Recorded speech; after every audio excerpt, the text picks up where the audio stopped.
It's the name of a famous method. In this method, you set goals for yourself on a daily or weekly.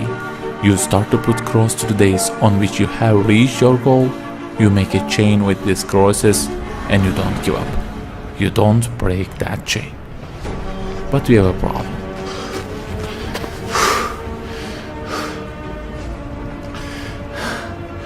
Personal development specialists say that we should have goals. You know, they say like, don't sleep more than 6 hours, learn a language, finish a book every week, don't stop, always run, don't give up on your dream, don't break the chain. Okay, I don't object to them. I also have a table and put crosses on it every day and go after many goals, no problem. But you know what? They don't talk about the most important part of it.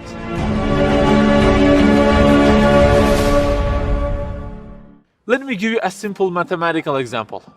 Try to imagine that you are adding numbers, and imagine that the numbers you have added up to this year is, for example, 35 in total, and you start from this year. For example, you will add 4 in this year, and then add 8 in next year, and it goes on. And there is an unknown time which counts down, and when it ends, you can't add any other number. Okay, you start the addition. Plus 4, plus 8, plus 7, plus 3. You add ambitiously, you keep adding and adding. Plus 6, plus 5, and okay, they say time is over.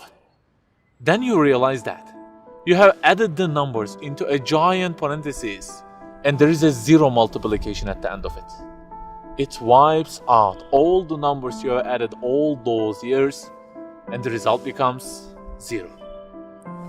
Of course, you are disappointed. All your efforts have been wiped out by the 0. A regret arises inside of you. You say, I wish I had seen the whole picture at the beginning and realized that 0 and changed it with 1 before I started the addition. I think you got the point.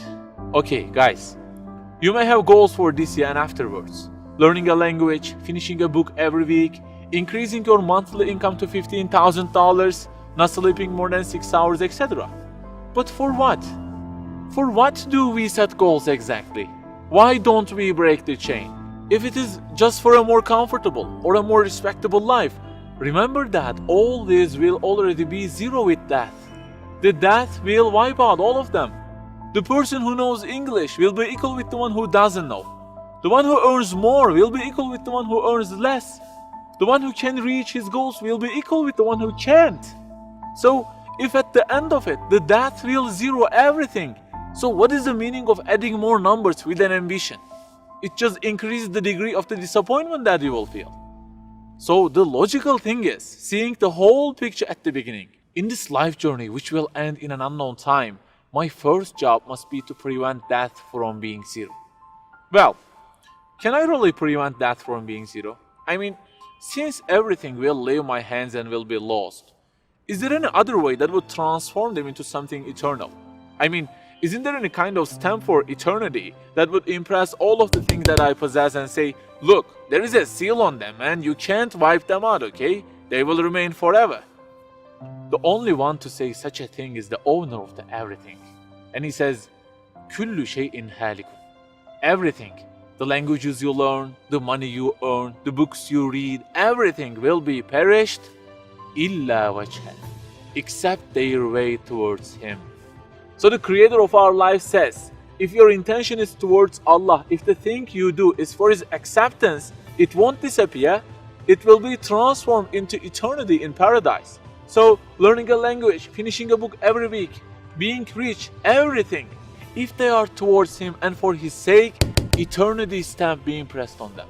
For example, in this year, I will study English for 10 minutes daily. For what?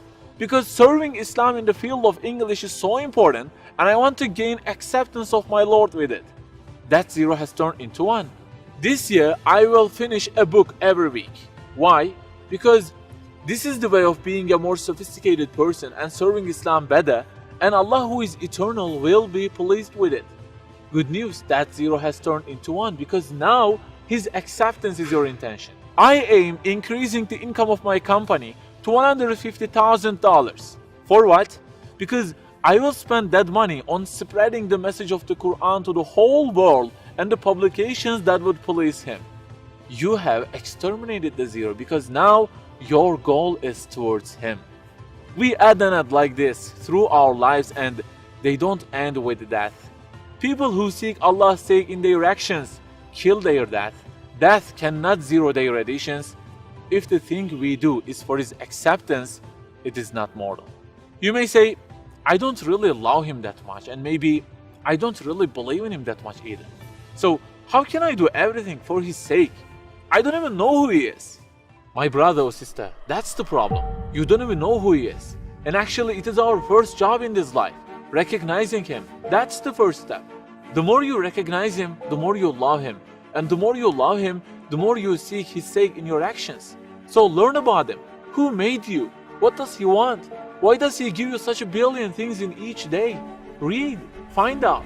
Turning the zero into one is a lifelong process. Start at the point that you are missing and try to fix it. Like the specialists say, don't break the chain, but keep the chain to gain his acceptance. Run, but run to be eternal. An unknown time counts down, and before starting to add the numbers, the first thing you have to do is to remove that zero. Otherwise, everything you added will be wiped out.